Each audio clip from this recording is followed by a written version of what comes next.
Chers amis internautes, merci de nous rejoindre dans notre studio pour la 45e édition de l'Hebdo-Catho d'Arlon. Et si je vous disais qu'avant de devenir saint, Augustin a connu une grande histoire d'amour et qu'elle a été effacée de l'histoire. Une femme, un enfant, une séparation, c'est une histoire oubliée que l'écrivain Armel Job a voulu raconter dans sa nouvelle pièce « La femme de saint Augustin ». Et bonne nouvelle, cette pièce sera jouée à Arlon le 9 avril prochain dans l'église Saint-Martin. Aujourd'hui, on a la chance de recevoir son auteur pour nous en parler, Armel Job. Soyez le bienvenu dans notre studio. Merci. Alors, chers amis internautes, vous connaissez Armel Job, c'est un écrivain belge bien connu. Il est l'auteur de nombreux romans salués pour leur finesse psychologique et leur ancrage dans les grandes questions humaines. Il aime explorer les dilemmes moraux et la justice. Les secrets de famille, la mémoire, l'influence du passé sur le présent et surtout ce que l'histoire a laissé dans l'ombre. Armel Job est reconnu pour son écriture fluide et immersive où se mêlent intrigues psychologiques et observations fines du monde rural et des réalités sociales. Armel Job est un auteur engagé, curieux du monde, passionné par les destins contrariés. Il vient donc aujourd'hui nous parler de cette femme effacée de l'histoire, mais que le théâtre va remettre au premier plan. Encore une fois, Armel Job, merci d'avoir accepté notre invitation. Donc le premier chapitre que nous allons aborder ensemble, c'est l'histoire oubliée. Armel, dans toutes les biographies de saint Augustin, on parle de sa mère Monique, de sa conversion, mais presque jamais de cette femme qui aurait passé une bonne dizaine d'années aux côtés de Augustin. Alors pourquoi avoir voulu lui donner cette voix aujourd'hui? D'abord, je dois dire que saint Augustin ne s'est lui-même jamais caché d'avoir vécu pendant 13 années avec une femme. Comme chacun sait, saint Augustin a écrit ses Confessions. C'est d'ailleurs dans l'histoire de la littérature universelle un événement important. C'est un homme qui s'est confié entièrement à la littérature. Et c'est lui-même donc qui raconte dans ses Confessions comment il a vécu pendant 13 ans avec une femme, depuis qu'il avait environ 20 ans, jusqu'au moment où il s'est converti, il a été baptisé et il est devenu le saint que nous connaissons bien, évidemment. Le grand père de l'Église, le grand théologien que nous connaissons.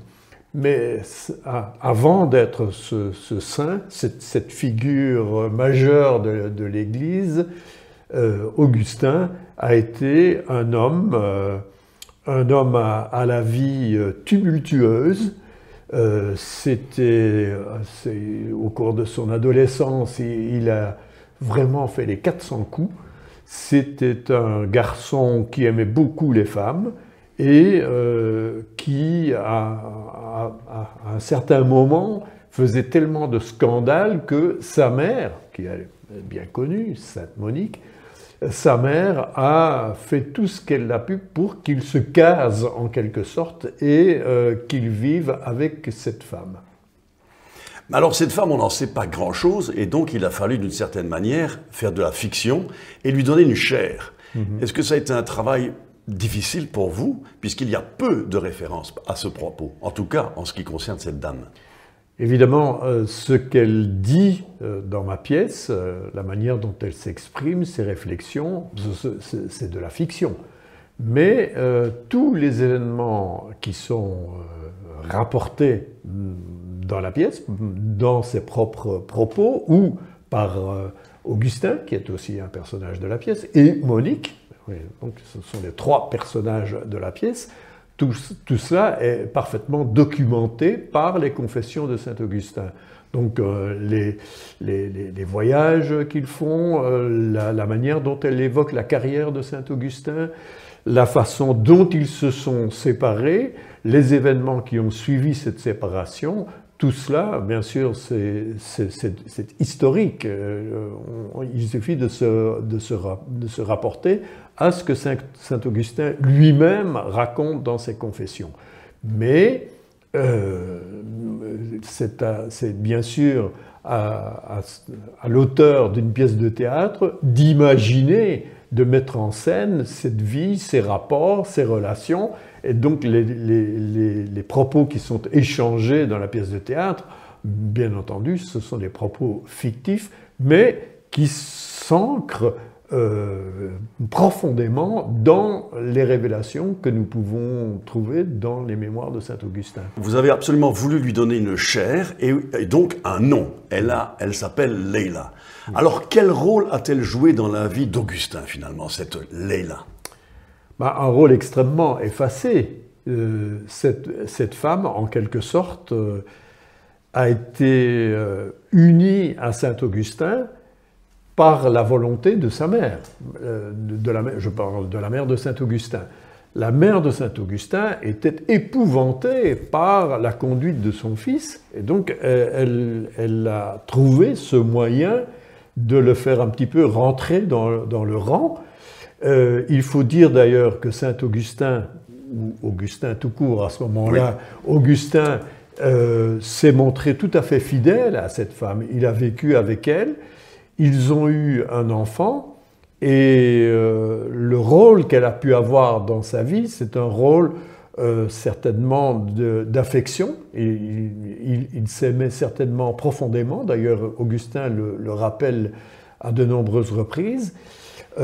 Mais c'est un rôle aussi qui peut nous choquer par certains côtés, puisque à partir du moment où Augustin décide de devenir le saint que nous connaissons, il prend la décision également de se séparer de cette femme. Donc, d'une certaine manière, on peut quand même la considérer comme une victime de la sainteté de saint Augustin. Les grands saints ne sont pas des gens parfaits, et il y a cet aspect évidemment assez choquant à nos yeux, en tout cas aujourd'hui, de la séparation d'Augustin avec cette femme. Tout à fait. Alors on a tendance à voir Augustin comme un intellectuel, mais elle, dans votre pièce, semble être bien ancrée dans la réalité. Alors est-ce que c'est un contraste que vous avez voulu souligner dans la pièce? Oui, certainement. Augustin, c'est un théologien, c'est un intellectuel. Avant même d'être chrétien, c'est un homme qui a eu une carrière littéraire importante, il était professeur, il a connu toutes les grandes orientations philosophiques de son époque. Avant d'être chrétien, il a adhéré à d'autres systèmes religieux, au manichéisme notamment. Donc c'est vraiment un grand intellectuel. C'est un homme qui raisonne, c'est un homme qui parle avec la raison et qui donc, dans ma pièce, est confronté à une femme qui n'est pas du tout une intellectuelle.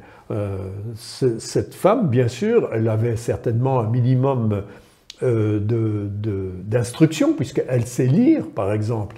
Mais c'est une femme extrêmement simple, qui ne connaît pas du tout ces grands systèmes philosophiques et qui ne connaît même pas le christianisme. On ne sait pas si elle était chrétienne. Par conséquent, évidemment, on a un contraste très fort entre un théologien, un homme de raison et une femme qui est là simplement avec ses sentiments, avec son amour, avec son affection et qui, à bien des reprises, nous montre qu'elle ne peut pas comprendre le système dans lequel saint Augustin s'est engagé. Ce qu'elle sait, elle, c'est qu'elle est en présence d'un homme qu'elle aime et qui tout à coup lui explique que pour devenir saint, malheureusement, il ne peut pas rester avec elle. Je crois que saint Augustin, c'est un homme, c'est un intellectuel, et un intellectuel qui s'en remet uniquement à sa raison. Et il y a, à mon sens, je ne peux pas le savoir à 100%, bien sûr, mais à mon sens, il y a eu une incompréhension entre saint Augustin et Leila. Est-ce que Augustin a été, à certains moments, particulièrement au moment de la rupture avec Leila, est-ce qu'il s'est posé des questions sur la manière dont il voulait mener sa vie? Je le crois, parce que c'est un homme intelligent, c'est un homme sensible, mais il a tout de même fait le choix de la raison contre les sentiments. Mais ce qui est fascinant, c'est que dans votre pièce, Augustin n'est pas que le futur saint, c'est un homme qui est quand même tiraillé entre son amour pour Leila, qui semble très sincère, son ambition, sa quête spirituelle. Alors pensez-vous qu'il aurait pu regretter à un moment donné ce qu'il a fait? Qu'il ait regretté de quitter Leïla? Voilà. Je ne le crois pas. Je ne le crois pas, malheureusement. Il suffit évidemment de s'en référer au texte de saint Augustin. Lui-même se justifie en permanence, bien sûr. Il regrette la manière dont il a vécu. Il se rend bien compte qu'il a vécu une vie de bâton de chaise, qu'il a en quelque sorte profité de sa relation avec Leïla, mais fondamentalement, saint Augustin pense qu'il a été touché par la grâce et que pour être sauvé, pour être le saint qu'il est devenu, il devait se séparer de cette femme. Il y a quelque chose aujourd'hui, peut-être, même certainement, quelque chose qui nous choque, mais saint Augustin, comme beaucoup de saints dans l'Église, et peut-être encore jusqu'à nos jours, considère que la vie charnelle est un inconvénient, est un empêchement à la sainteté. Alors on parle de ces deux personnages, évidemment, qui sont centraux, mais il y a encore un autre personnage, c'est cette fameuse Monique, sa mère.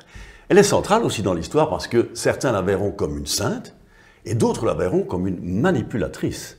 Alors vous, comment vous l'avez-vous perçue?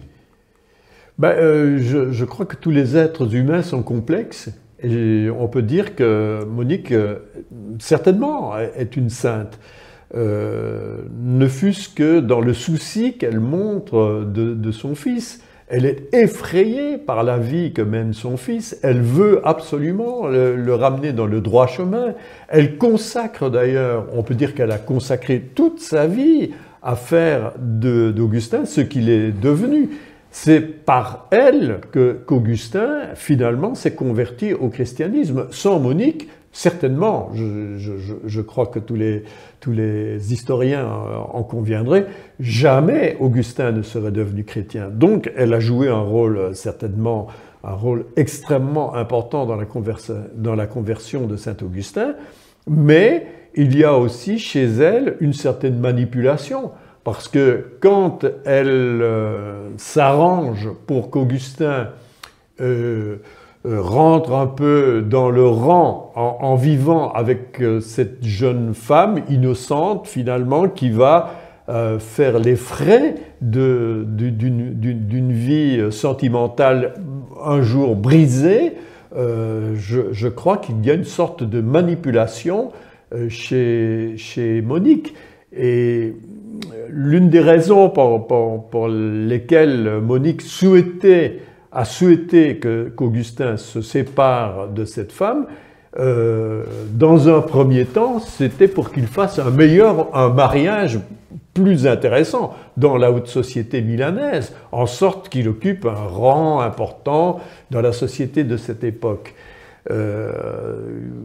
Le moment où, évidemment, Augustin renonce à toute forme de vie charnelle est, pour Monique, la consécration de tous ses efforts. Mais on ne peut pas dire qu'elle soit venue immédiatement à cette conception de la sainteté chez Augustin. Merci. Donc les trois personnages sont maintenant campés. Parlons un peu de ce spectacle à Arlon. Ce n'est pas juste une lecture, c'est une véritable mise en scène avec des comédiens professionnels. À quoi peut s'attendre notre public arlonnais? Je pense que le public peut s'attendre à découvrir un peu le revers de la médaille de la sainteté. C'est certainement l'un des propos de cette pièce.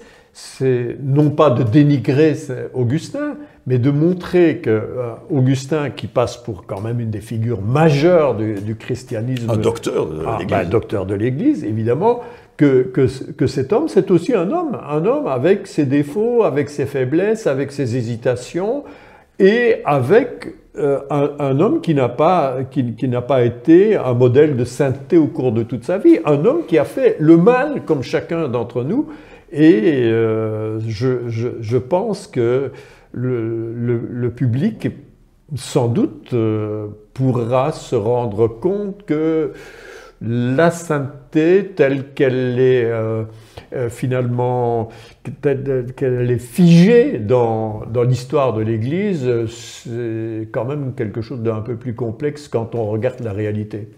Et puis d'une certaine manière, vous allez rassurer tout le monde et vous dire que nos imperfections ne sont pas fins et que peut-être deux chemins peuvent s'ouvrir. Mais évidemment, je crois que c'est toujours très important de bien comprendre que tous les êtres humains sont complexes et malheureusement, ou je ne sais pas si c'est malheureux même d'ailleurs, on ne naît pas sain, on est avec ce qu'on est, avec les difficultés qu'on rencontre dans la vie, et chacun doit suivre son parcours. Tout à fait, cela est bien sage. Mais revenons à notre pièce de théâtre. Alors peut-on interpréter le fait que la distribution et votre décor soient minimalistes, on a 3 personnages, un décor assez épuré, comme quelque chose de voulu parce que vous voulez mettre toute la force et la puissance sur la narration? Oui, c'est pas un péplum, hein. Donc il n'y a pas de temple à l'arrière-plan et les comédiens sont habillés comme de nos jours. Donc ce qui compte, ce n'est pas du tout de faire une reconstitution historique. Ce qui compte, c'est d'écouter les propos de mes personnages. C'est un échange très souvent de haut niveau, puisqu'on parle évidemment de questions religieuses assez complexes, mais également tous ces dialogues sont empreints de familiarité, d'humour. Je pense que les spectateurs ne doivent pas s'attendre à une pièce mortelle. Austère. Hein. Oh non, ça va du tout austère. C'est la vie de tous les jours, finalement. C'est une conversation entre un homme et une femme qui ne sont pas d'accord, c'est tout. Et c'est ça qui est assez extraordinaire dans votre pièce, c'est qu'à la fois, elle est extrêmement documentée, elle est extrêmement référencée, donc on est plongé vraiment dans de l'authenticité historique, mais les faits que vous racontez sont d'une modernité incroyable. Finalement, avec ce langage moderne que vous utilisez et l'habillement que vous proposez à vos personnages, on se retrouve dans une pièce très contemporaine. Oui, bien sûr, mais nous imaginons évidemment un peu, de manière un peu simpliste, que les anciens parlaient un langage élevé en permanence, un petit peu comme dans les pièces de Racine ou de Corneille, mais ce n'était pas du tout le cas. Les anciens, ils avaient leur langage quotidien, et il faut essayer de rendre ça dans le langage d'aujourd'hui. Donc ils s'expriment d'une manière tout à fait quotidienne, tout à fait familière. Une histoire ancienne qui nous parle encore à des personnages de notre époque.